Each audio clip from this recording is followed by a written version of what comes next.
So embarrassing. Welcome, everybody. I had to unmute myself. Sorry about that. Anyway, this is another episode of Movie Swap.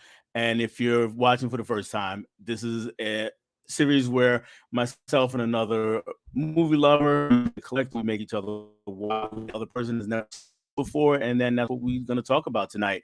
And tonight's guest is a person who gave us all he had during award season, and he does that all the time.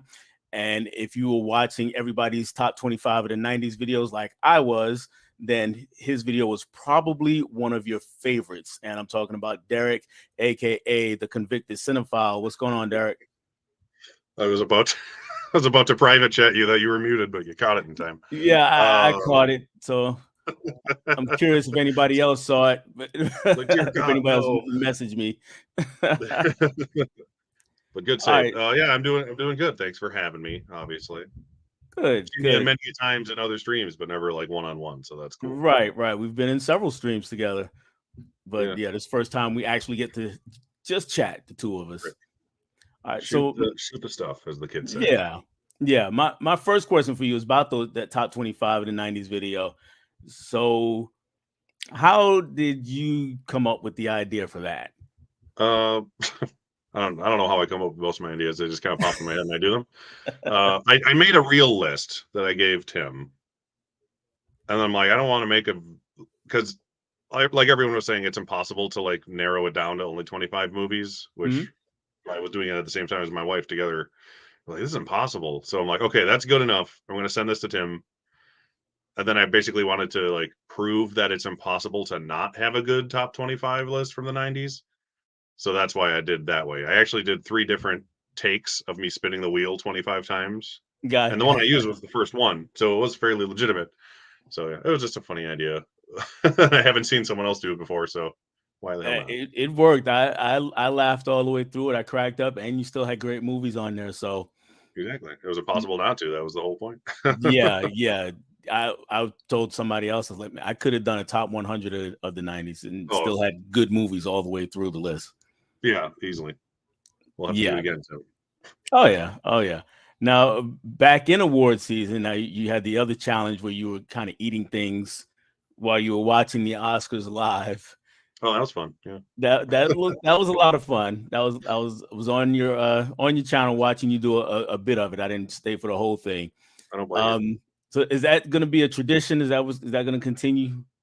Maybe. It was kind of a lot to stream throughout the entire show because it's like almost 4 hours with commercials Yeah, and all that fun stuff. yeah, So I think next year I'll probably do the same thing or something similar, but only record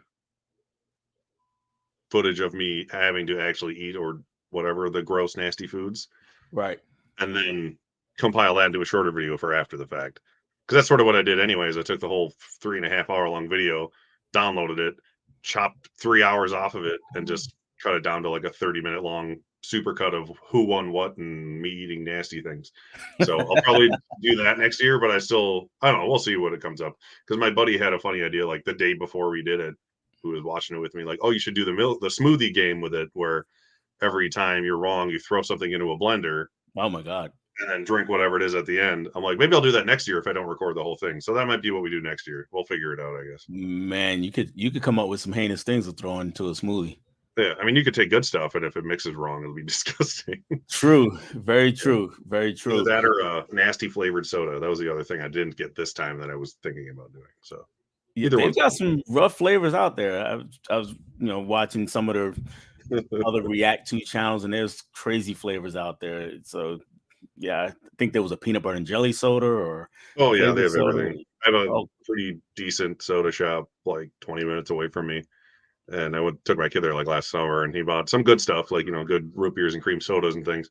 And then we bought barf soda, which was I don't know, it's a weird mixture of fruit, but it didn't smell good. And then they have like corn and grass and dirt, and you got the yeah, Jones colas with the Thanksgiving dinner flavors, which are probably drinkable, but I don't want turkey and yeah. gravy soda. That doesn't sound. And ranch, ranch is a good one.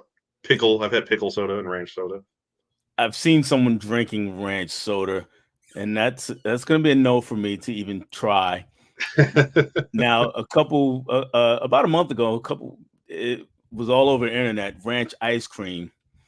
Oh, right. And Yeah. yeah, and my daughters saw it online, so they and happened to come across it in Walmart, so they had to bring some home, Yeah. and they ate it, and it was like immediately, as soon as it touched their mouth, their faces kind of did that kind of. I get it. So I I was have like, heard that. Yeah, that sounds terrible. yeah, they were like, I don't even like regular ranch that much. I don't want to eat ice yeah, cream. yeah, no, you want to try it? No, I don't. I'd Not have at a all. Knock spoonful of yourself it out. just to say I did, but that'd be it. Yeah, I don't need to say I did. I'm good. Right. So yeah, you're big into award season. Now I'm not so much big into award season. I kind of keep up with it through you guys, yourself, and other people who Sure. are into it. So was that always the case for you? Were you always big into award season? I mean, not always, but for about 20 years now, so kind of of Yeah, my yeah. adult life. Let's just put it that way, I guess. But my wife really is into it too. Not as much as me, but she watches every show with me and gets into it and all that jazz. So it's a big thing we do. We watch every movie award shows, especially in our house. And Oscars night is like our favorite thing of the year. So we always get India Palace every year and then have that as like our little buffet dinner at home while we watch the Oscars. So even my kid who's only 5, he Right. was really excited to pick out all that nasty food with me. Like he was with me in the store and he was like picking stuff out. So he picked out like the liquid smoke and all that stuff. And he's like, "Oh, I can't wait for next year. I'll make you about eat this." I'm like, "Okay, you got like 12 months. But we'll So do it again if you like it that much." So yeah, he he's was been pure game plotting about it. since since the show ended. He's been plotting for the next one. Essentially, yeah. And he even tried a few of the things with me on that. If you watch even the Yeah. shorter version of it, he's a brave That's little guy. cool. All right. Let's see who's hanging out with us up here. It looks like we're up to about 17 folks. I appreciate all you guys coming to listen to me and Derek just kind of talk goofy about some movies. And if you would, please hit the Derek. If you would, definitely subscribe to Derek and to each other because there's a lot of good content creators out there. So let's see who some of these folks are. Adrian, as usual, is first in. He beat me in. He says, "Hey." And I'm well, here. there's Derek. So Derek's everywhere. He's here Here and in I the am. chat. And Corey is here. He says hi there. Thank you, Corey. Bob says, howdy, y'all. What's up to my big brother, Derek? How was my sister-in-law's Mother's Day? And Dell, keep up the great work. Thank you. And I'll let you go ahead and answer the Mother's Day question. It was adequate, I guess. I don't know. we had my mom over because we were gone all weekend.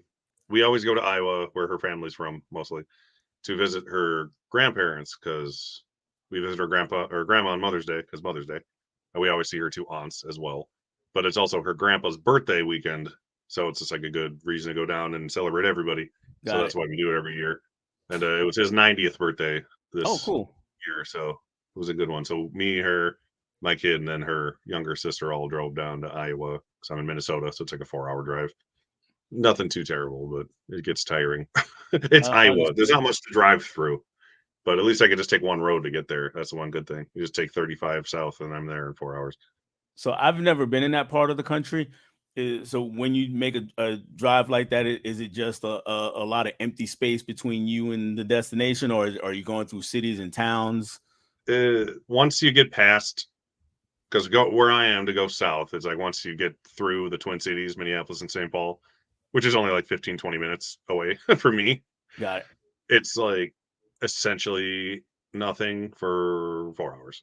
it's it's windmills and or whatever they're called, wind turbines. There's the word. Couldn't think of it.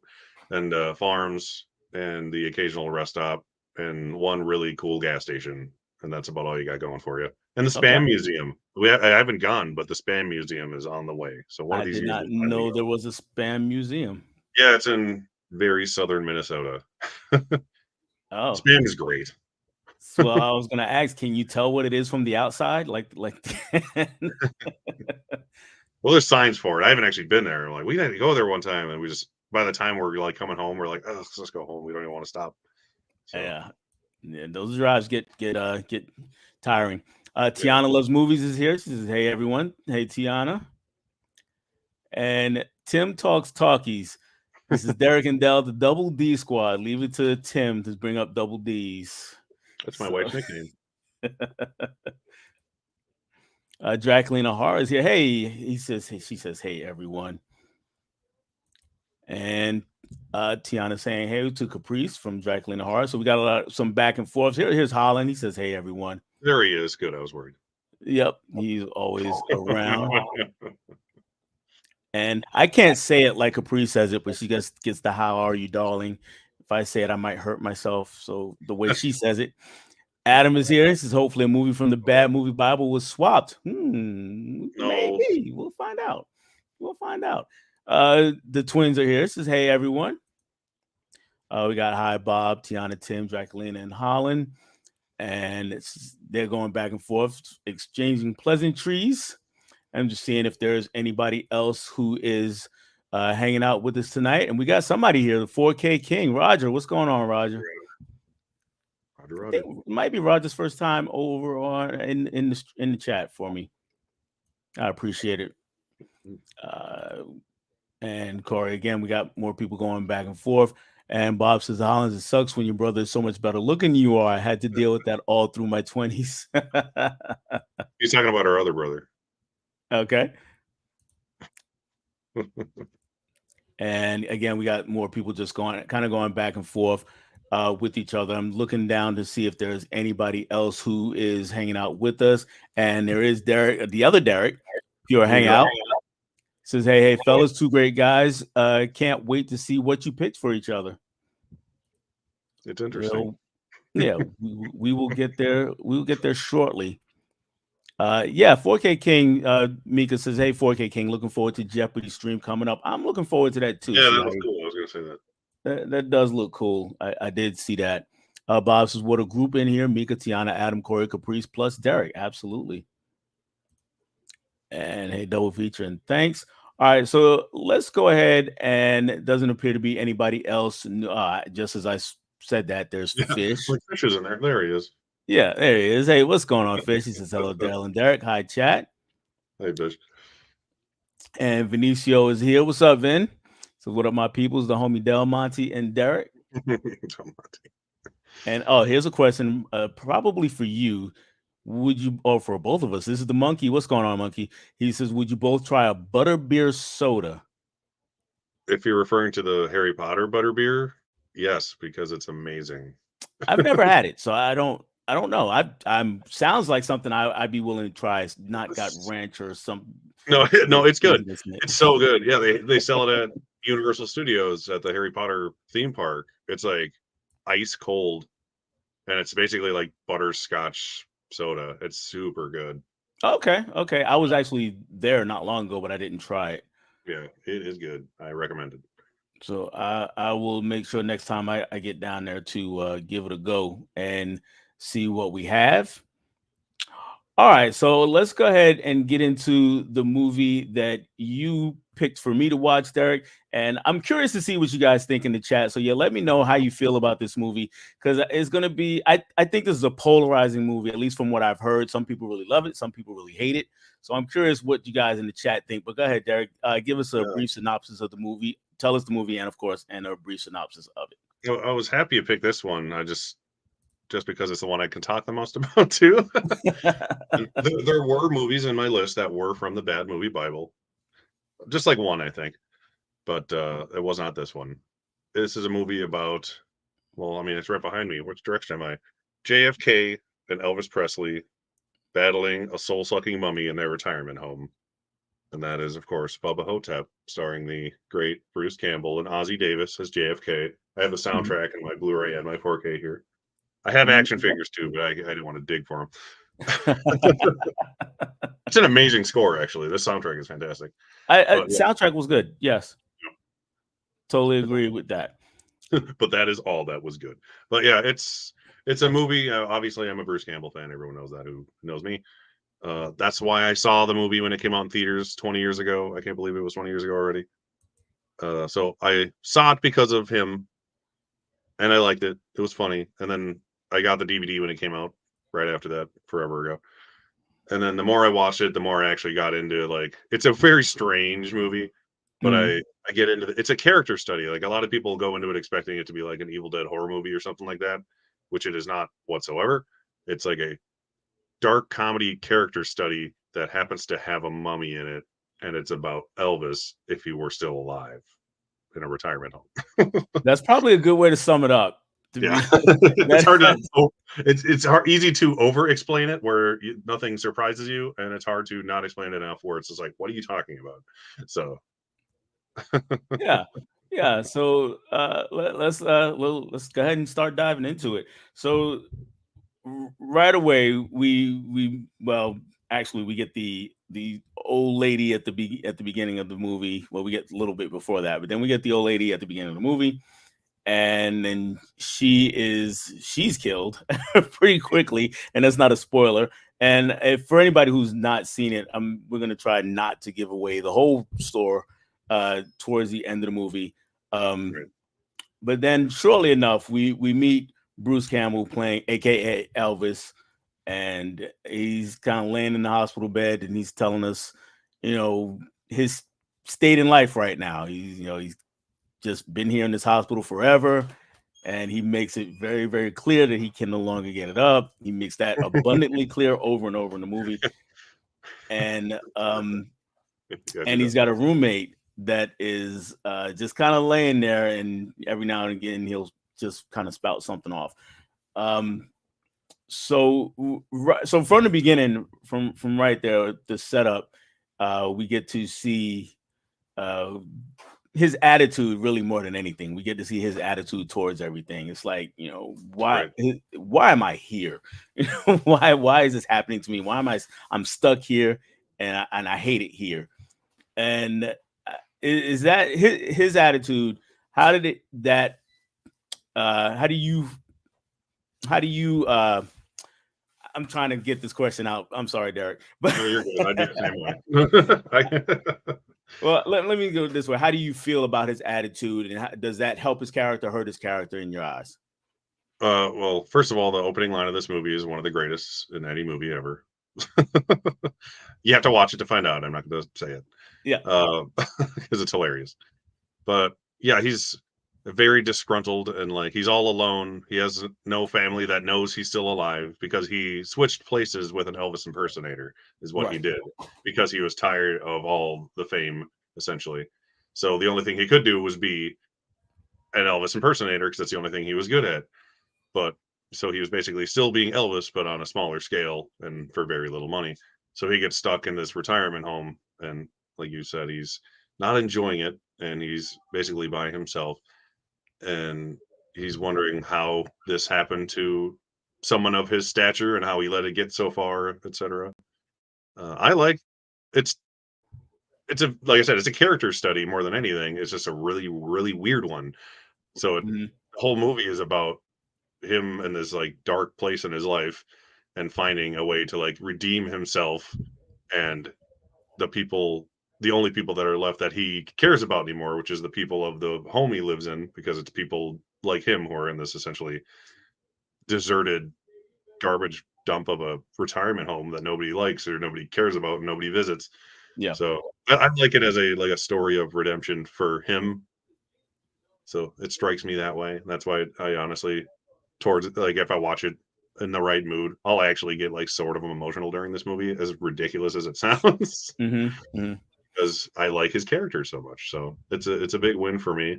It wasn't always like that. At first, it was just like, this is funny and Bruce Campbell and Elvis. But then once I got past that and actually watched the movie, it actually clicked with me as a character movie, and I liked it even more. And I love Ozzie Davis as JFK, even though he's not in it nearly as much. His little backstory is similar, and you Hmm. feel for him as well. All right. So yeah, we'll get into Ozzie Davis in a bit. But I just wanted to make something clear for the chat, for people who haven't seen it. You mentioned the whole Elvis and Elvis/Elvis impersonator kind of thing. For early portions of the movie, that's kind of the mystery: is he really Elvis, or is he an Elvis impersonator? Hmm. And eventually, we do find out. And again, it's not a major spoiler. We find out, or at least from his point of view, he's actually Elvis, but the world was getting to be too much for him, that he was living in, and he just wanted out. So he switched places with an Elvis impersonator who then took on the mantle of being Elvis, and that's who supposedly died on the toilet. Right. So, Like, no one's eating more than he did. That's what he says. right, and it has the other part, of course, is how what is killing people, because it's got elements of horror in there, and it kind of plays also like a slasher a lot of times. A little bit, yeah. Yeah, because just about every night, every night, yeah, somebody is killed. So that becomes what everybody's trying to figure out, and then eventually what are they going to do about it, and that's kind of where Ozzie Davis's character comes in. And so if he tells us that after we've already gotten to Elvis, now we're still trying to figure out if this guy is really Elvis or not. He tells us, now if you know Ozzie Davis, you know who he is. If you don't know, he's a black man. He's an older gentleman also, but he tells us that he's actually John F. Kennedy. Mhm. And so Elvis is trying to figure out how could this be, and he's giving him all these conspiracy theories and all this thing, but at the end of it, he's like, "Well, I was dyed black." Yeah. So, so first time hearing that, or first time meeting Ozzie Davis's character, meeting JFK in this movie, what were your thoughts on that, and has that changed over time also? Uh, no, he's a much of a supporting role, obviously, compared to Bruce, but Yeah. he's there to figure things out and carry the plot along more than anything. But it's Hmm. like a similar character, and in reality, Elvis and JFK didn't think much of each other in certain points in Right. time. Right. So that comes up in the movie, which is just kind of funny. And then they kind of like forgive each other, even though it's like, it's obviously not really JFK. Right. But yeah, they kept the piece of brain they shot out of him and put a bag of sand in his head, is like what he says. Like, Hmm. Hmm. Yeah. I love it. But he's hilarious, and he goes full bore. His apartment in the retirement home is decked out like an Oval Office style Yes. room, sort of. So he's got like portraits of stuff, and he blames Lyndon B. Johnson for everything. It's hilarious. Hmm. But yeah, I like his character a lot, and you feel bad for him regardless, even if he's not JFK, just because once like Bruce, he's sort of left in this terrible place. But I don't know. I just love his character. He just brings a lot of funny moments, and he has a lot of really snappy comebacks and surprisingly witty things he says that Hmm. I wouldn't expect from him the first time you see it. Right, right. And So if you're familiar with him as an actor, I mean, this performance is kind of, way out of his comfort zone, I would say. yeah, This yeah, it's the weirdest thing I've seen him in, which is, and I'm gonna admit it's not several things maybe, but it's Mhm, definitely the most mhm. out there movie I've seen Ozzie Davis in, Now, and I like him. So. yeah, yeah. Now, to be honest, for Bruce Campbell, this is also kind of outside of his comfort zone, where he gets to kind of go into just being Elvis, because we're Yeah, used to seeing him like in Evil Dead movies and then popping up in little small roles here and there. Um, I thought this was one of his better performances, really just because it's so against type. yeah, absolutely. So He I'm taking won you're in Best agreement Actor there. at the. I have it on my poster here. He won Best Actor and Best Screenplay at the film festival it debuted at, or whatever. Yeah. Uh, Bruce is like, he's always good, even in the worst movie. He's always fun to watch, yeah, regardless of how bad the movie may be. He's always entertaining.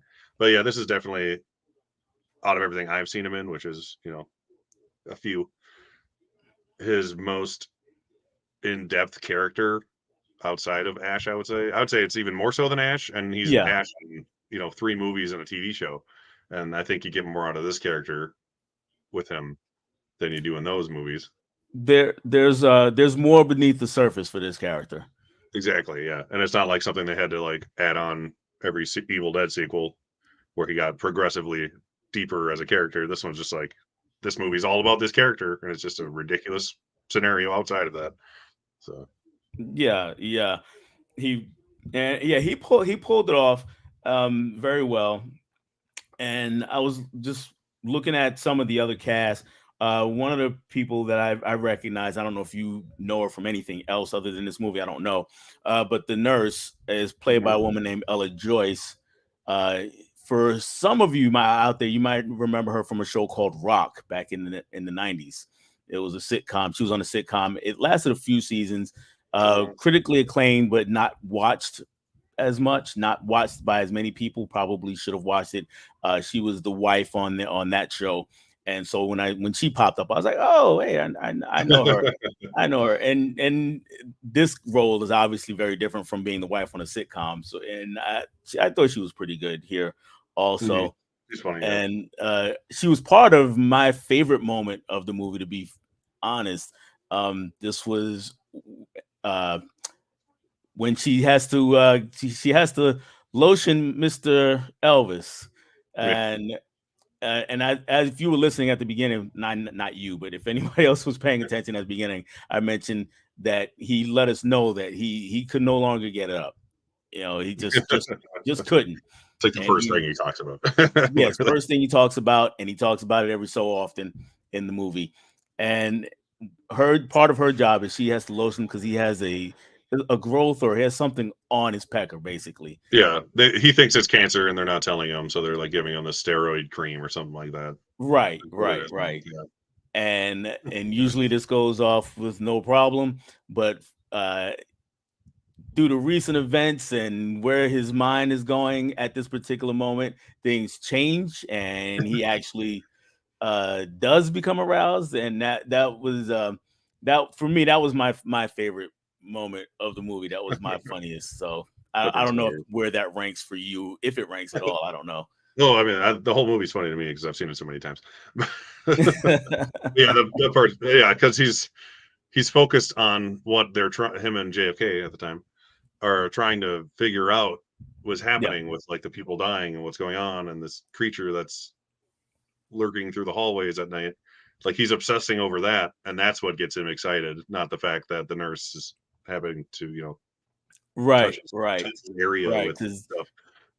So that's yeah, why it's so funny. And then she's all like, "What?" Yeah, and her touching face is reaction is great, man. See, it's fun. What made it funny also for me was what you talked about, where his mindset was, and even in that, when he's kind of narrating and telling us what he's thinking, and he kind of looks over at her. He's like, 20 years ago, I would have had a woman like her, and blah blah blah blah blah. yeah, So so all of that kind of comes together to make that joke work. mhm, And yeah, I thought they did that really really well. Just gonna take a break for a minute and see what they're saying out there in the chat. And again, we got a lot of back and forths here still happening. Let's see if anybody new is in, or if anyone is talking about the movie. We got Emmett with a question. He said, "How did you feel when you lost the slipcover battle buddy?" I was in the steelbook and I didn't do too bad, but I didn't make it to the winner circle. Were you in the slipcovers last year? I did the slipcovers one, and I did horrible. Yes, you did a lot better than I did. And let's see. As much as I can, I don't like the shoes. I can't stop watching them every year. The shows, I'm guessing he means the award shows. I care about the winners. I don't care about the show itself. So that's why I don't. When it gets all political and people bitch and moan about that, it's like I don't care. I just like the movies and the people. Like that's what I watch Got it it. Got it. Corey said Iowa here. Not much to see between them. Okay, he's answering me. for. Unless you go on I your way just half an hour, so yeah, not much. Yeah, and 4K King, I was right. He says I said shoes, not shows. I'm talking about the Oscars. Yep. So I got it. See, I got you, Roger. Can I translate you. Any way to squeeze in those double D's, Tim? Absolutely. He loves to squeeze double D's. Yep. Johnny is here. He was in that steelbook battle with me, Mhm. and he just pulled everything out of the Walmart bin and kept getting points for it. Yeah, he So did amazing. I was impressed. the facial expressions were killing me all night, Yeah. though. He was like angry that he was doing so well the whole time. Bob's, when I don't see Holland in the stream, I usually start to panic. I start calling hospitals. Yeah, he's here. He was, yeah. He is definitely here. So and I'm glad he made it. This is Johnny, great video. Sorry, I had to plug his video. No problem. Because I always say there's a lot of content creators out in the chat, and most of our chats. Just check them out.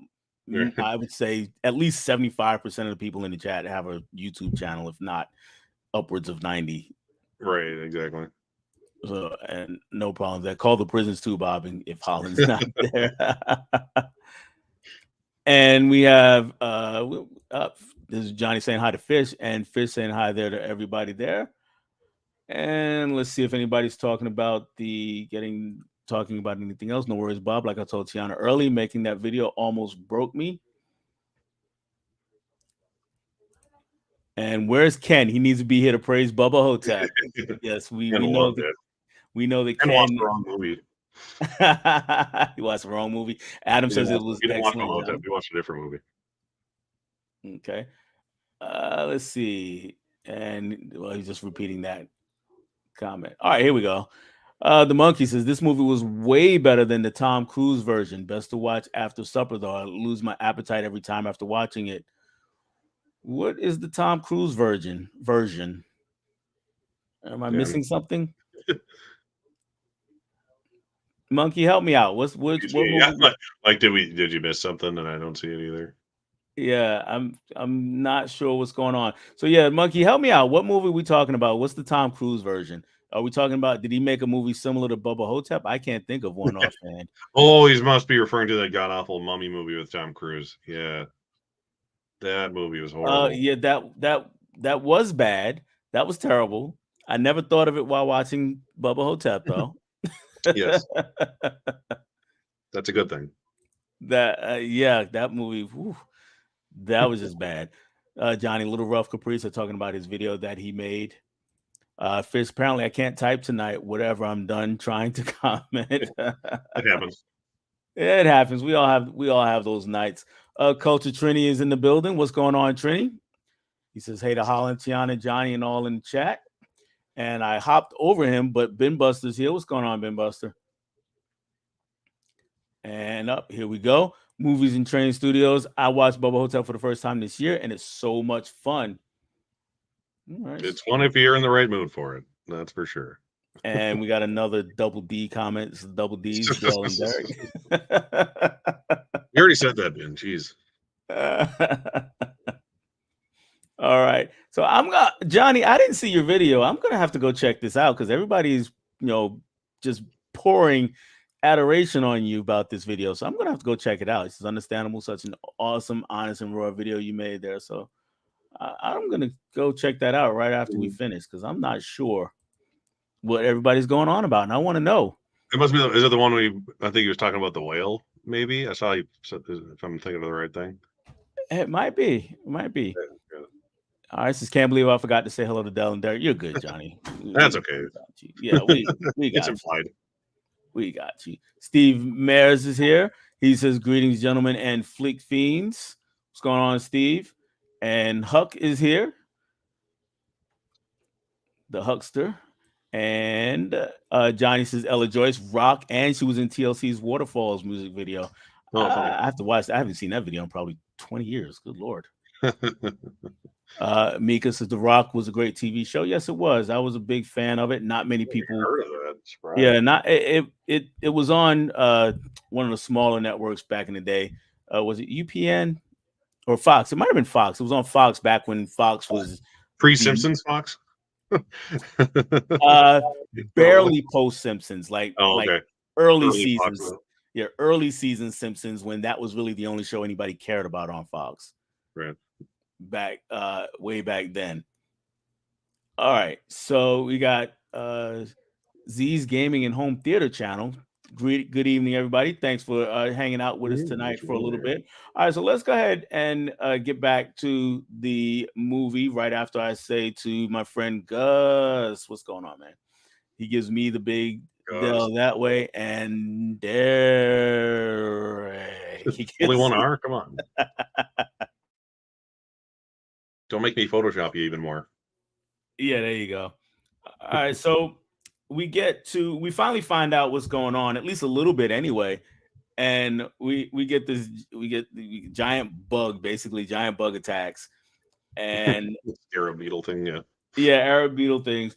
And we get to where they go into the restroom, the men's room, and there's some scribbling on the wall in the stall, one of the stalls. And I want to let you take away and tell everybody what's going on with this scene. From what I can recall, essentially they find hieroglyphics written on the inside of the men's room wall, and they're trying to translate it. And Ozzie Davis, JFK, has lots of books because he's an educated person, and he's been trying to decipher them essentially. And basically, it's just the mummy writing down nasty things that any other normal person would write down in a bathroom stall while he's Right. pooping, because they uh, decipher that the mummy is sucking the souls out of these old people to survive, and that's how he keeps coming back every night. And then they assume he craps soul residue, and that's why he was in the bathroom. I think Yes. is Yes. where it goes. So that was a big surprise for me. One that these things had to use the restroom. That was Yeah, wait. What that do was you? yeah. Even they say that they're like, why is he like he's why does he have to go to the bathroom? He's like, well, he eats Yeah. souls, so he has to crap soul residue. I guess I don't know. Yeah, yeah, Makes and sense. you know, and of course, like we said, with Ozzie Davis's character with JFK, they're kind of make sure the plot moves along, so he knew what was going on with these hieroglyphics, and I that was quite interesting. I mean, that was kind of funny Yeah, to me, and Elvis's reaction, you know, to everything is like incredulous, and then with JFK, with JFK, he kind of comes to eventually be like, well, if he says it, you yeah. know, He seems to know what he's talking about. yeah, he seems to know what he's talking about, and they kind of spring into action, and they drop a lot of, like you said, between the two of them, they drop a lot of they drop some names and make references to things that happened in the '60s, and I thought that was all pretty good and pretty fun. So we get to the final act, and our guys have to spring into action, and Ozzie Davis in real life at that time was probably in his 70s. And Yeah, Bruce Campbell's not that old in real life, but his character pretty old. Because this is Elvis. And what year was this? 2000, 2001, 2003 is like when it was 2003. released. Yeah, Yeah, so Elvis is quite old at that time. So then we got these two guys are going to spring into action and take down or try to take down the monsters, and we get some wheelchair humor and some basic old man stuff. So that was happening, and I had a good time with that. That was pretty fun. hmm Um, so what did you think about that the first time you saw it? How did you react? Was it just a full on ha ha moment, or did for that? the ending. I always it seemed a little. I don't know. You always expect it to be like this huge climax scene. It's a little underwhelming if you're expecting a big climax of a scene for the Mhm. end of the movie. But then I always, remind myself this movie costs like $5 to make. And they don't have a lot to be able to do. And like you were saying, they're 70-year-old men. They can't do very much. So Right, that's what right. makes it funny. It's like this is the most they can do. And that's basically ride on a wheelchair and try to like speak. They like find these like passages that are supposed to like ward off evil and stuff. And they try to like burn them and all that jazz. But yeah. So the little they can do, it shines. It's a fun ending, but Yeah. it might seem underwhelming to a person who's expecting it to be like this huge, massive horror movie ending, which I get. But if you go into it not knowing it's not that, it's funny, Yeah. and it's a And satisfying ending for the character, especially. So that's why I like it. so with me not having seen it before and knowing that going through the movie that yeah, these are old men and they're not, you know, in the most they're not the most physically fit guys Yeah, not very at surprised. their age. So I didn't know what to expect. So anything I got was like, oh, okay, this was pretty cool. Because Yeah, yeah, it I had works. no expectations on what was gonna happen. It's just like let's see what they throw at me because I wasn't able to guess much of the movie because, like you said, it's kind of a odd duck movie. Things just kind of Yeah. happen as we go along. Um, but yeah, we get to the end, and just because they did something and they managed to make it pretty fun and pretty funny. So I had a good time with that. I'm not sure if I'm frozen on your end A little bit. a little bit. So and I forgot to mention this when we were before the stream, but sometimes in StreamYard, at least for me, my screen it'll go black. You'll see like it did for us, and so I'm not sure if you can hear me. I don't think you can, but a lot of times because I'll be watching it on YouTube also at the same time, it's still going, which Oh, is funny. annoying and weird. But Yeah. Yeah, it's just freezing up. Yeah, want a second or two. That's all. yeah, and that's usually what happens. So I just talk right through it. And so anyway, where I was going was uh so for the movie you talked about, well, not before the movie, but you talked about how the movie grew on you, and not grew on you because you liked it from the beginning, but how you felt about it changed uh, Yeah. in the details. Do you mind giving me a little more of that, of how it became different for you over the years? I mean, yeah, because I watched it quite a bit when it first came out, and I liked it because it was funny, and I love Bruce Campbell. But then once I got over the just the humor of it, because it's a very funny movie. It's a comedy. It's not a horror Hmm. movie. It has very quick-witted, snappy lines in it that are always funny every time you watch it. But once you get beyond all that and beyond the weirdness of the story and all that, and you actually get into the Elvis character, you actually feel for him, and it actually can affect you emotionally if you can get into that side of the part of the movie. And that's why I think it's so good, because it works on many different levels than just like, oh, it's a horror movie, or oh, it's just it's a comedy, but it's actually a character study that does a lot of different other things as well.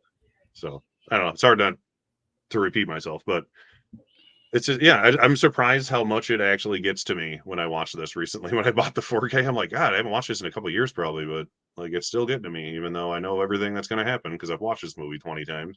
Right, right. And our favorite movies tend to do that to us, so Yeah. I get it. Um, just a couple of things coming up in the chat I wanted to address really quickly. The monkey said Johnny did a video on depression, so thank you for that. Oh, man. I'll definitely check that. Honestly, just taking a break for your hands. Okay, I'm not sure what's going on with that. And yeah, Johnny let me know. Yes, it was Fox. So yeah, it was definitely Fox. That Rock was on the show that Ella Campbell was on. Nice. I'll look it up And later. Johnny says the Bruce Campbell doing the Elvis Presley Kung Fu warm up always has me rolling. Yep, Yeah, that's always good. yep. Off the zip movement. That was pretty good. All right. So again, we got about 16 folks here. Thank you for hanging out with us. Yeah, hit the like button if you would. Subscribe to Derek. And if you like what you see here, subscribe to me if you're not already subscribed, because I imagine mostly everybody here is already subscribed to me. Most, not everybody. You'd And hope so, right? I hope so. Yeah, I hope so. And if you're not subscribed to Derek, definitely go ahead and hop over to his channel and give him a subscription at some point. All Appreciate right. that. So let's go ahead and get ready to kind of wrap this one up. Because it for other movies, we can talk a little bit longer because there's a little more on the bone. Not to say that this is a waif thin movie or anything, but comedies Yeah, tend to not have as much to talk about. Let me put it that way. yeah, and also you don't want to spoil all the every single little funny part and Right, everything that happens in it. But yeah, I could talk about it for a while if I wanted to ruin it for everybody, but I don't right, want right. to do that either. So I just recommend Yeah. watching it. Watch If it we were if as we a were doing a comedy, not as a horror movie. That's all the advice I'll give anybody. good, and I'll parrot that kind of, because I'm gonna go ahead and give my overall thoughts on the movie. Um, so for me, it took me a while to get into the movie because I wasn't sure what to expect, because Hmm. I heard, well, I've seen it on lists of horror movies, I've seen it on lists of comedies, comedy horrors, and all sorts of things. So I wasn't quite sure, and I heard it was kind of strange, so I wasn't quite sure what I was getting into. And so a lot of the early jokes didn't work for me because I was kind of like, I don't know, not I don't blindsided is not the right word, but just maybe not caught off guard, a little off guard with what was coming at me. Yeah, the style of it essentially. Yeah, yeah. So the early jokes didn't work as well for me, and then later in the movie, it got better for me. Hmm. Um, especially by the time we got to the third act, and I was like, okay, I'm in. So it's one of those movies where I think a second watch might be beneficial because now I know what to expect going in style wise, and Sure. then I can kind of it'll be easier to get dialed into the movie because it just took me a while, and Yeah, I could see that. so the humor early on just wasn't clicking with me, and in this case, the banter back and forth between Elvis and JFK helped with that because when it was just Elvis and he's just kind of early on in the movie and he's just kind of grumbling all the time, and and they throw in the big jokes and then they cut away to the hearse drivers. We didn't really mention the hearse drivers because they kind of They're just there. personally they got on my nerves. I don't know how you feel about the hearse drivers. They're not in it enough to care, but yeah, they're yeah. One of them is what's his name? Oh god, he's in like every movie. He played the Grandpa Munster in the Rob Zombie Monsters movie. I can't think of his name right now though. Oh Dan. yeah, I know who you're talking about. I can't But, think of his yeah, name. yeah, they're kind of funny, but they're not like important enough to care about one way or the other, in my opinion. They're just kind of Right. there. Now, They're I just just they're hated it. transitions more than they are characters. They are, and I was like, couldn't we come up with a better way to move from one scene to the next? Yeah. So they kind of got on my nerves, but like I said, as the movie went on, it got better for me. So as it stands now, if I were grading it, I would probably not give it a really good grade. But I'm definitely willing to watch it again because I know the way I felt watching. And like I said, gradually I kind of was pulled into the movie gradually, and Bruce Campbell was really good in the movie, regardless of if every joke in the movie lands for you or if every joke in the movie falls flat for you. He was great. He Mm. did what he He needed to does do. his job very well in that movie, Yes, regardless. yes, he was great. Ozzy Davis was fantastic, and they had a interesting chemistry that I didn't expect coming in, Yeah, and you don't think it would work, but it does. yeah, you don't think it would work, but it does, and that was also a plus for me. Another question I like to ask myself or whoever's giving their thoughts on it is who would you recommend this movie to? And it's one of those things where people in my real life that I see every day, I probably would not recommend it to any of them because they would probably just watch it with blank stares and then look at me sideways for the next couple of months. Right. But in the movie buff community, cinephile community, so to speak, I would probably recommend it one to people who are into horror comedies, and definitely if you're into self-aware movies, because at times this movie gets to be very self-aware. It knows what it's doing. It's not just out there just willy-nilly throwing jokes about. Let me put No, it yeah, that way. yeah. It's Yeah, deliberate. It's yeah, deliberately paced, and yeah, so is the writing. yeah. Um, so that's where I fall on it. It's a movie that I'm willing to watch again. Didn't love it the first time, but yeah, definitely willing to give it another go and see what happens with that. Um, let's see if anybody else has anything else to say before we move on. The monkey, I do have a challenge for you and anyone. I recently had a near death experience, and the odd thing that came to mind was what TV shows or films that I own would I regret not watching? Hmm. Do you have any like that, Derek? Uh, I don't know if I regret not watching them because I haven't watched them yet. I don't That's a know if fair they're worth point. regretting. Uh, Not really that I could think of off the top of my head. Just all the movies I've bought because I paid for them. I want to watch them. Damn it, that's the best Yeah, part of yeah, bragging games yeah. right now. And I do have I mean, I do have some so-called movies that are movies that are considered classics that I haven't seen yet that I Sure. own. And off the top of my head, I'm trying to think of some of those, which is I hate when that happens, but I can't think of any off Right. the top of my head. Uh, so the second part of that was my challenge is for y'all to think on it. The IT was a typo. I got that part, monkey. Um, yeah, if I think of any specifically, I will come back to that. Right. I would say just anything in the AFI top 100 movies I have, the whole collection that I haven't Mhm. watched yet, just because I've had them all for over almost 20 years, and there's still some I haven't watched. So I would say those, just because I've had them so long and they've just been sitting there. and Of the they're movies that 100, you should watch because it's like the best American movies of all time, kind of a thing. mhm. Of the 100, do you know how many you haven't seen yet? Too many. I haven't like kept track. I know I own them all. I could tell you that Okay. much. But I probably watched 70-ish of them, I'd say. Just to Yeah, I'm ballpark it. I'm Yeah. I'm high 70s. Last time I Yeah. looked at it, every once in a while, I'll just look to see. And last time I looked, I think I was at 77, 78, or something like that. Yeah, it's probably in that area. Like there's some I've seen, 40 times it seems like. And then there's, a lot of them I've watched once or twice, but yeah, then I maybe a mean, dozen yeah, or two that I haven't seen. we all got those that we're gonna gravitate to more than others. That's for sure. Right. The second list or the first list? Because you had two lists. You remember? I don't know if you remember that. Yeah, I have both. I have all of them because I have them printed out there so I can when I put them in order on my shelf, I know where they go because I'm a dork. Yeah, because I did the original one in what 1997 or something Something like like that, that. and so I bought all those, or like I was trying to get all those, and then in 2007 they did it again, and then I think most of them were the same movies. They switched orders, some of Yeah. them, but I think there was 19 movies that were new. So then I have those 19 also. So I have the AFI Top 100 in order on my shelf, and then those 19 in whatever order they appeared on the list I have at the end. So I have all of 119 of them or whatever it is. Right. Yeah. So I'm so both lists. kind of surprised they haven't updated it again. I know. I was wondering because they used to do it like once a year. They do a different one. They do like thrills and comedies and movie quotes. And Yeah, since yeah. that one, I can't think if they've even done one.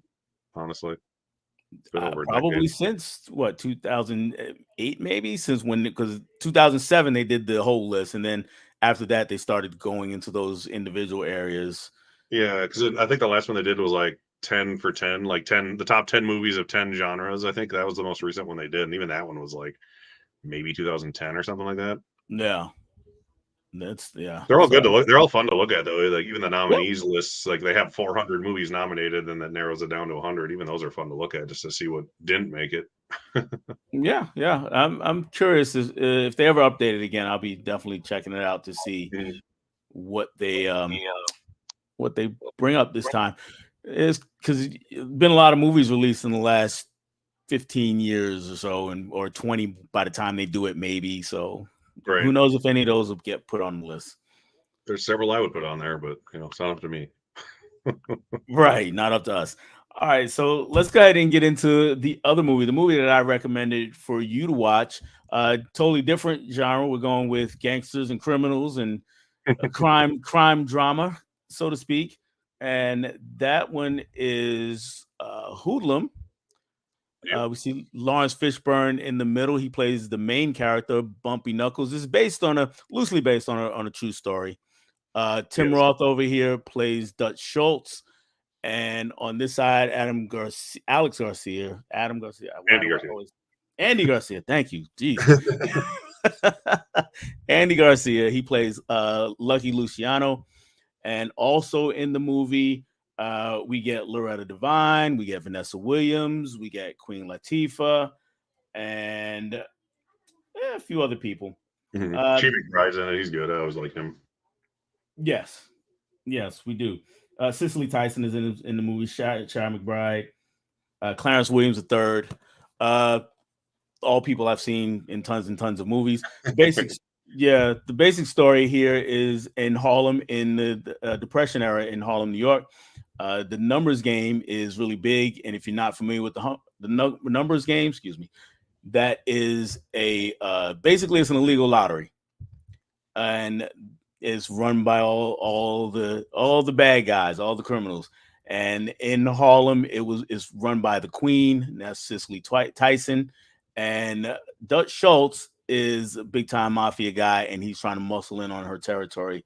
And Bumpy is not really having that, so that's where we get a war between the two sides, between the Harlem Mafia, even though they don't call themselves that, but the Harlem Mafia and the mob on the other side, with Dutch Schultz kind of leading the charge. All right, and are you a gangster movie guy? I usually like him when I see him, but I don't like watch him all the time. I Okay, always like Prohibition era things, so yeah, that's why I was like, "Oh, I'll probably like that." Enough.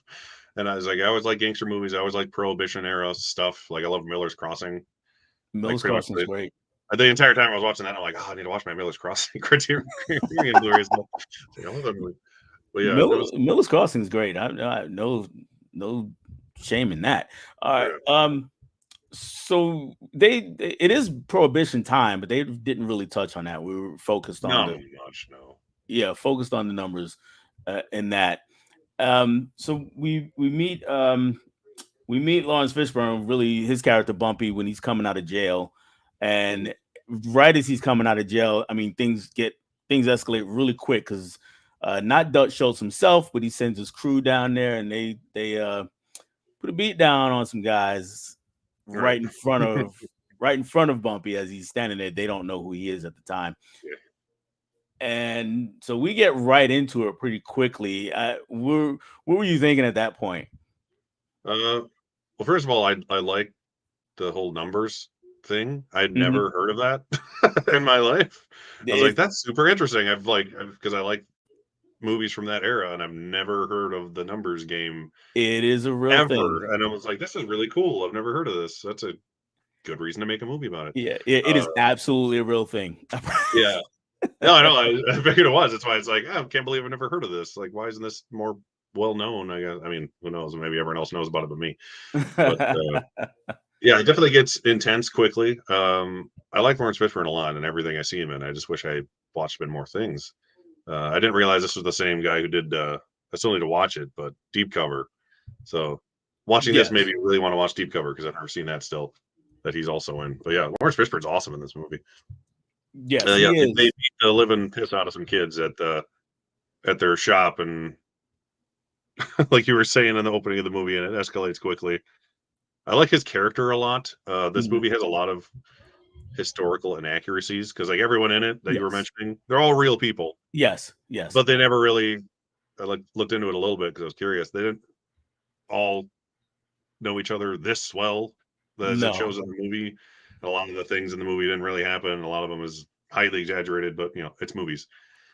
But as a concept for a movie, I actually really enjoyed it.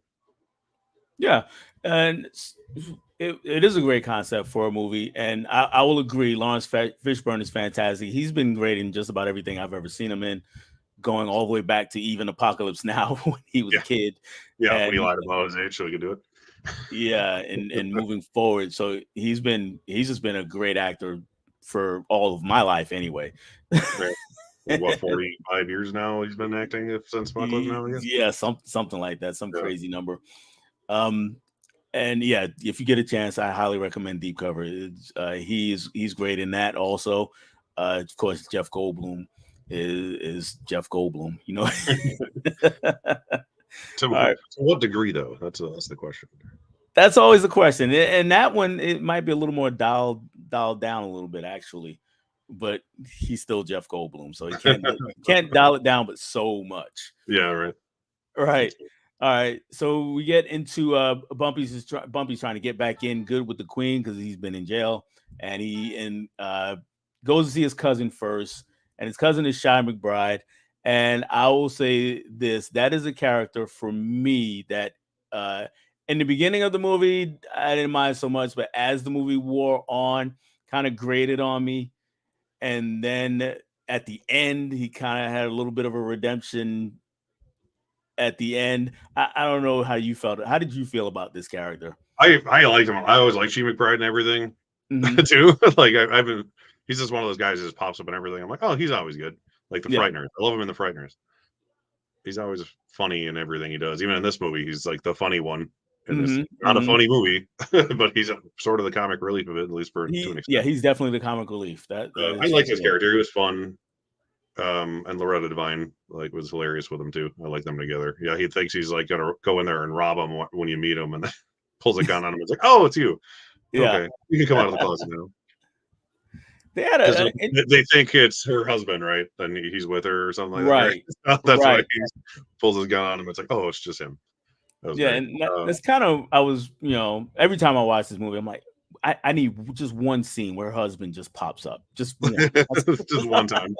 One of these Just times he'll do it. yeah, He'll turn one out of just the to movie. see what's gonna happen. One time. One Yeah, time. they never like mention him or show him again, as far as I can remember. But his character does kind of. I see what you mean. It does kind of tr- get annoying at times as the movie goes on. But yeah, he's like his cousin, so he's Yeah, like his best friend in the movie essentially, and he has the chance to betray him at some point, but he does not. Let's put it that way. right. And I really enjoyed that. Like the tail end of his arc was fantastic because you actually Yes. like feel for the guy again, even though Yeah, two or three scenes the middle earlier he was parts. Yeah, kind of because obnoxious. yeah, his character mostly is well, he's messing around with Loretta Devine, and then when something happens, he has some down home one liner Yeah, yeah, that yeah, yeah, yeah. that he pulls out from somewhere. And after a while, I was like, "Will you just please shut up?" Just, just at some point. But then, like you said, we get to the end of the movie, and you really do start to feel for that character again. So I thought that was pretty well done. Another aspect of it, of course, was Tim Roth's performance as Dutch Schultz, and I got a kick out of that. What do you think of Roth? I mean, I said it for the other two. I like him in everything I see him in. Like I would, he's an actor I always wish popped up more often now because he like Mhm. seemed to be in everything in the '90s and then like was hasn't been in much lately. But I always like him in everything, even movies I don't like very much. He's my favorite part of usually, like the Incredible Hulk, for example. Mhm. Like he's my Mhm. favorite part of that movie because I like Tim Roth as a villain so much. But he's just a greasy mob boss, and he's about as stereotypical of one of those you can get in a movie. Yes, he is, and he's full on a hole, and he doesn't hide it not one bit. No, yeah, he's like 100% just like I'm the bad guy. There's not a very deep character. It's pretty one dimensional, I would say, but there's a lot of characters to work around him, so it doesn't affect it that much. But that's like the only flaw that his character I would say is that there's not much to it other than I'm the bad guy and I want to take over. Yeah, but he gets a lot out of a mileage out of that though. So Mhm. I will say that. So I always enjoy his performance in this movie when I see it. The very paper thin character, but yeah, he gets the most out of it for sure. Yeah, he's Uh, always fun. yeah, he's always good. Andy Garcia as Lucky Luciano. I thought he was interesting. He made some interesting choices as far as how they portrayed him as so laid back for one about just about everything. So Yeah. I enjoyed him to a lesser degree, but I did like his character there.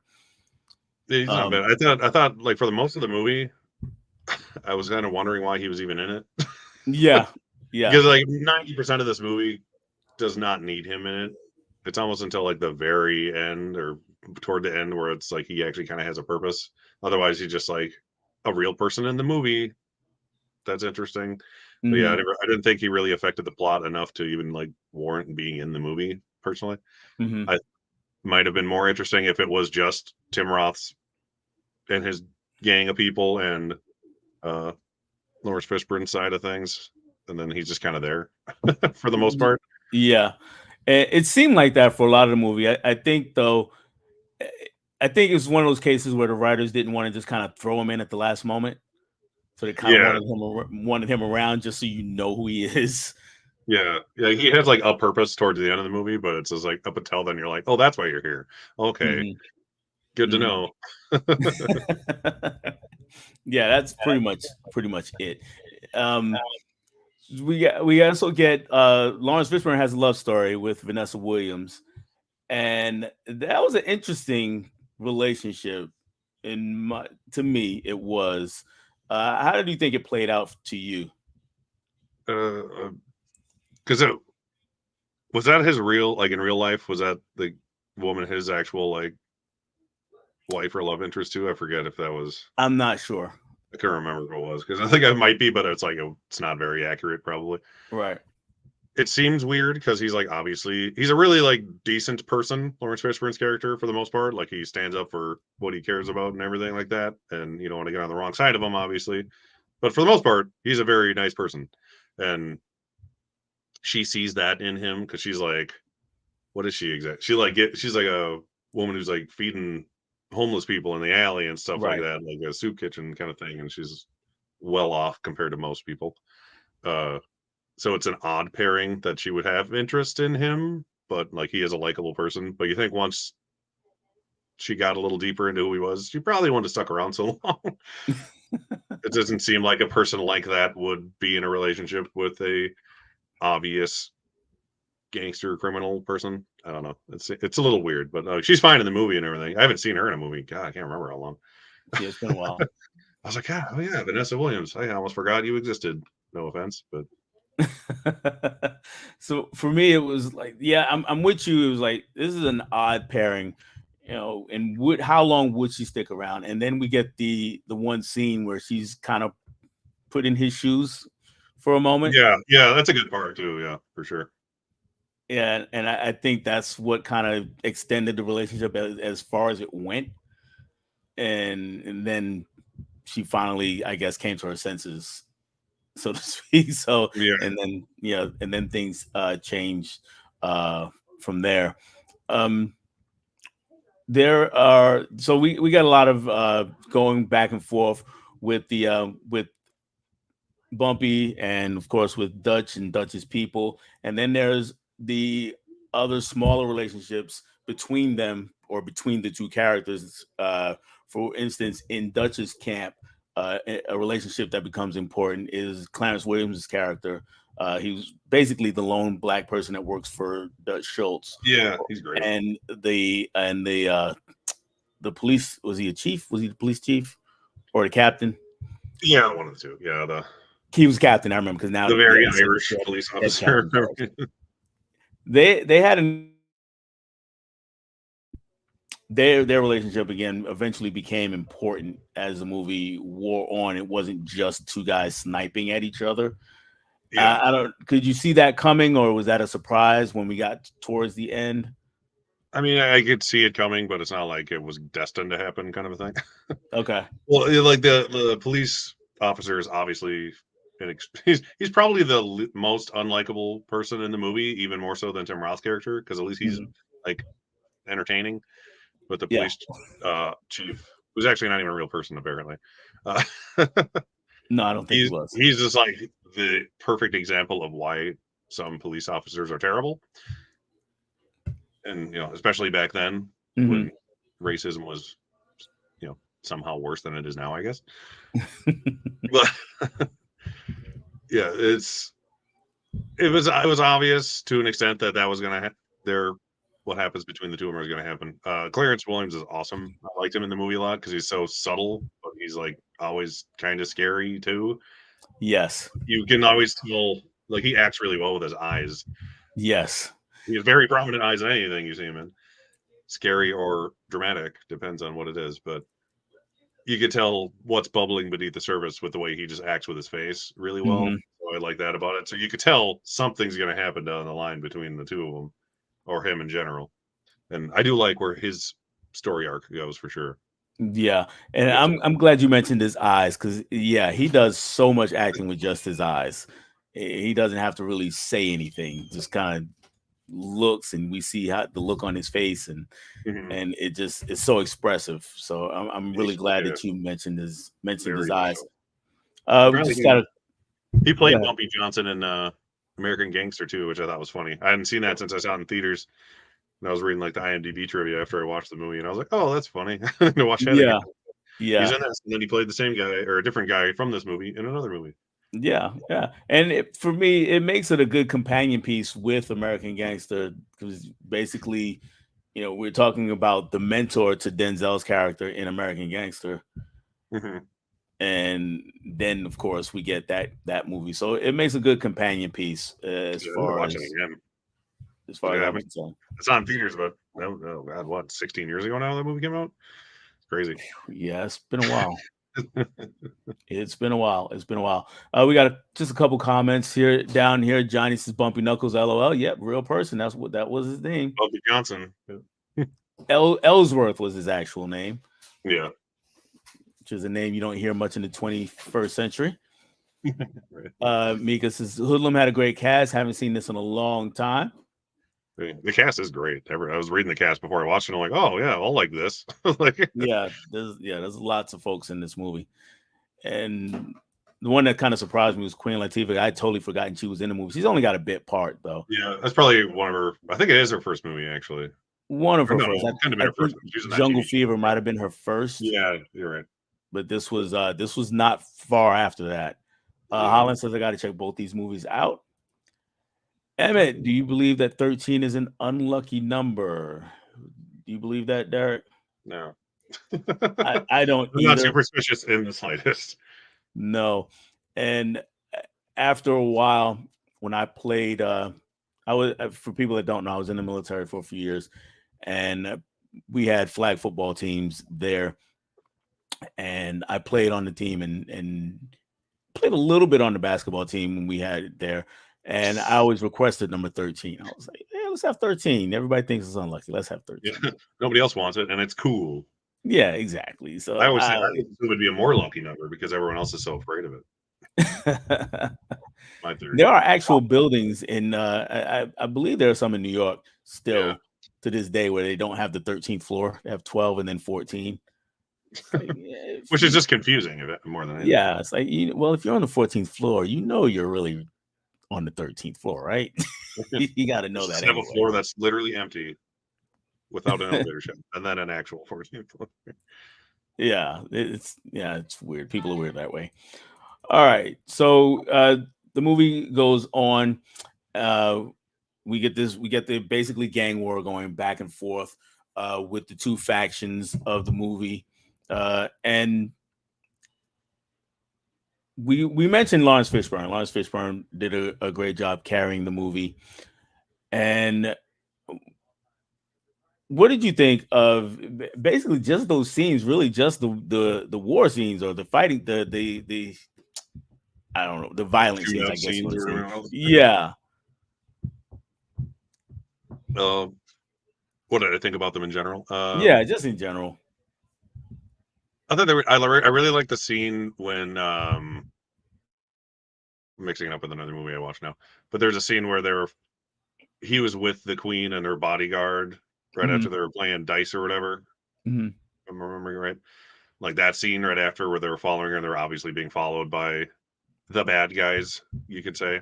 That whole sequence was really good because it was the one in the street. Yep, it was really tense and like you could tell something was wrong and it all shit breaks loose. That is a very good scene. I enjoyed that one a lot.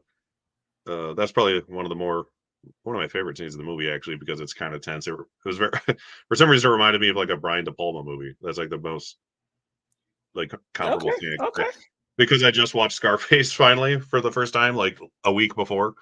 Okay. And there's a scene just like that in Scarface. I'm like, this is just like that scene in Scarface. When he's following the cab and he's gonna blow up the car, but there's kids in it. That whole part. Yep. Yeah, it reminded me of that. But yeah, that scene is fantastic. Okay. How'd you like Scarface? It was fine. Okay. Gotcha. It was as overrated as I expected it to be. I'm a Scarface fan, but it wasn't bad. I was like, all right.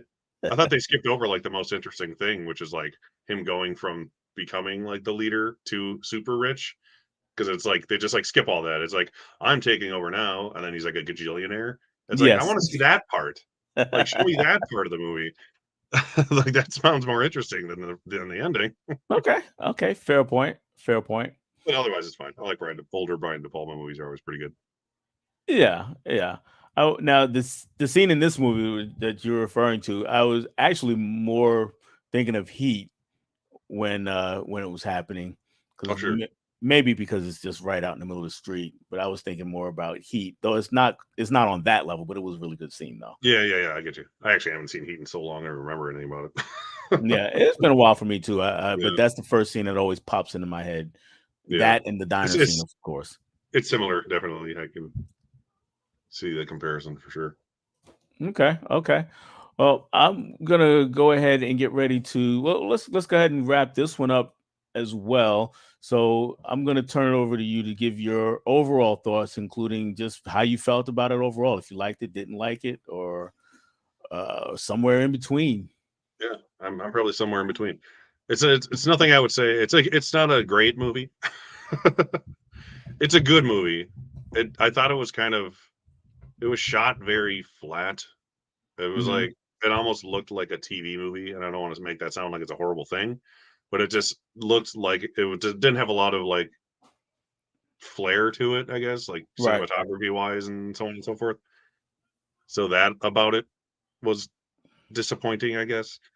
And it does cram a lot of storylines together from all these real people that didn't really have to be together.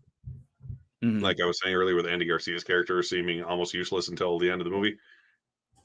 So those things bothered me about it, but otherwise, it was an entertaining movie. I recommend everyone should watch it at least once. It's good enough to say that for sure. Some Okay. people will click with more than others, I'm sure, but it's very well acted. Everyone in the movie, especially Lawrence Fishburne, is great, and has a lot of decent production design because it's in like the 30s and all the old cars and stuff. Is an interesting score. I'm not going to say it's a great score, but it's an interesting score. Hmm. And it has a lot of very intense scenes. But I thought it would have worked a lot better as like a mini series than a Yeah, I can movie see that. because I think you would could have gotten to know each of these people better and longer, these major characters, and it would have seemed more fleshed out. I think that would have been better. Like if they took the same exact story and made it today and made it like a 6 hour long HBO thing, Hmm. it'd probably be amazing. Get the same actors too. Who cares? They're all around for the most part.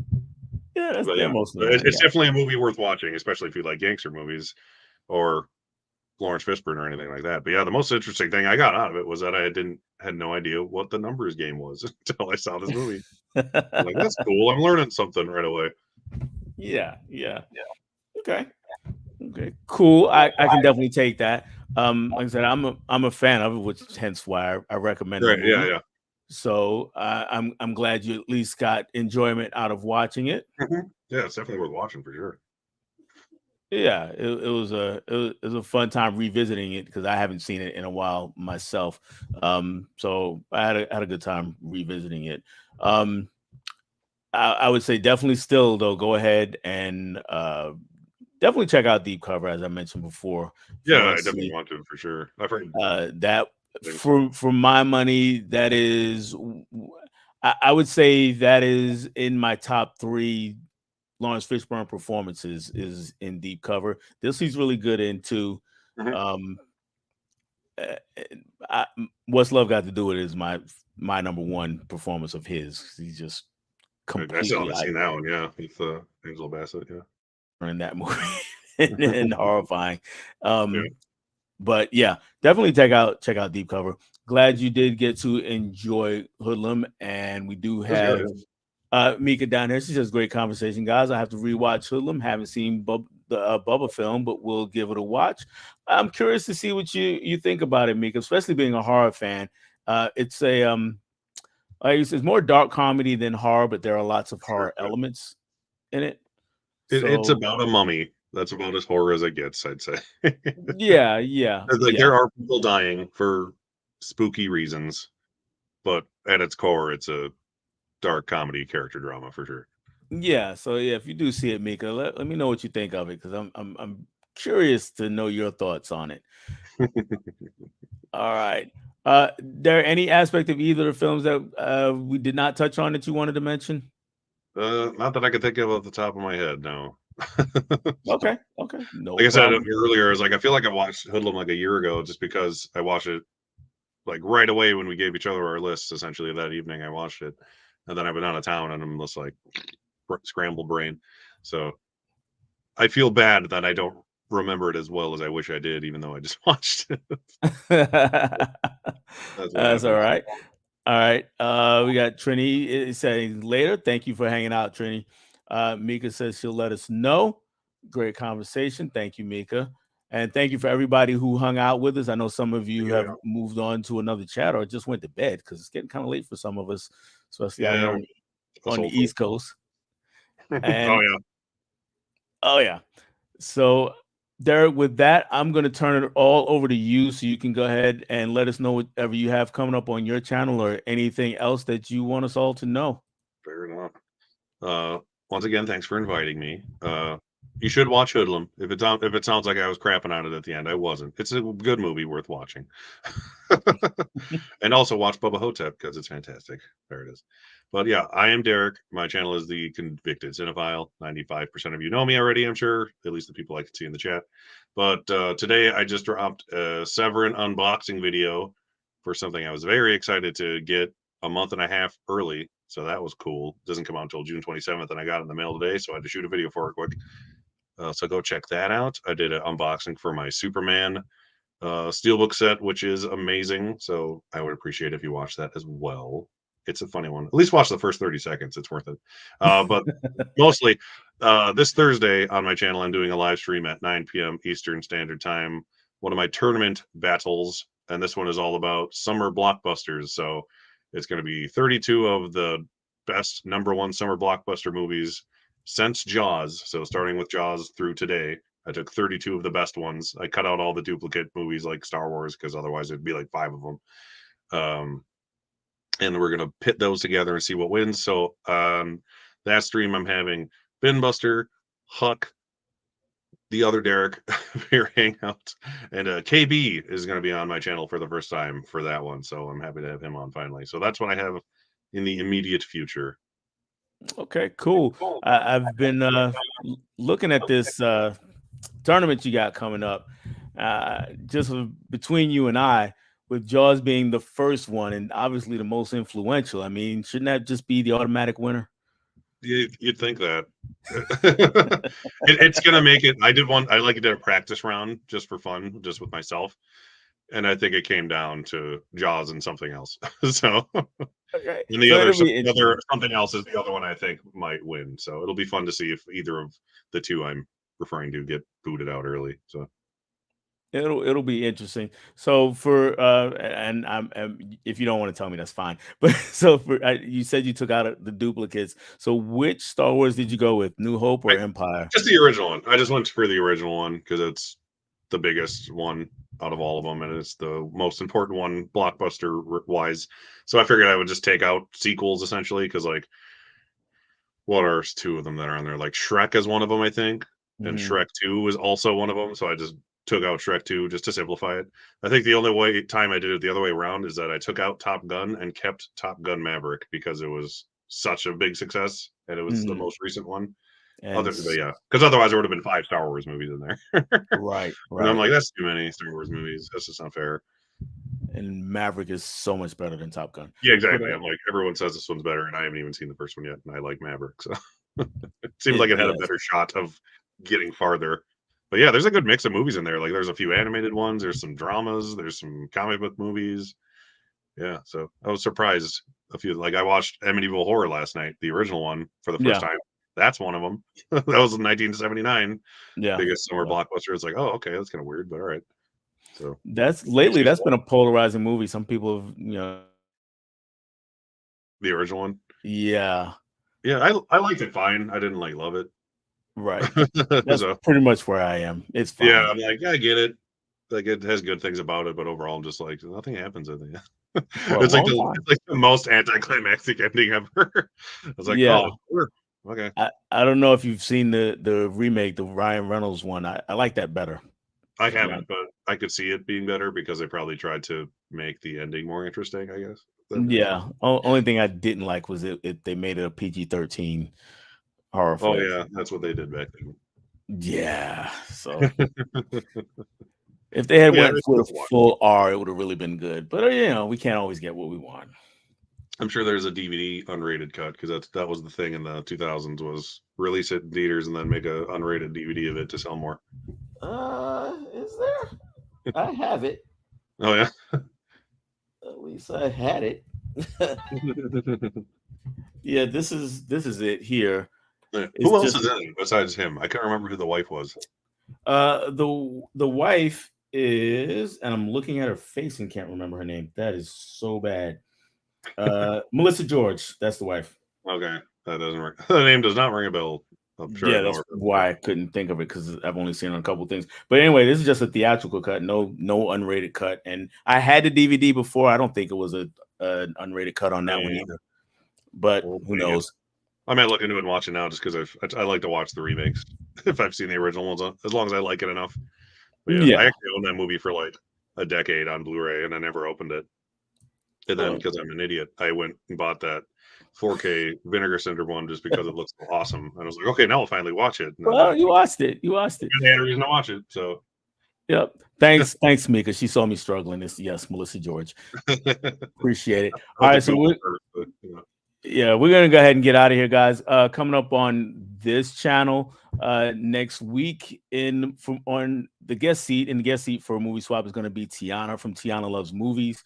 Nice. And the following week after that, we'll wrap up May with Kenny Levels from Mid Level Media, the Awesome. Lord of all things physical media, I guess, for right now. Whatever it is, we call them, so. Whatever it is. So yeah, that's it. That's all I have for everybody. Thanks for joining us tonight. Thank you to my guest Derek for hanging out Thank you. and talking movies with me. And I will see you guys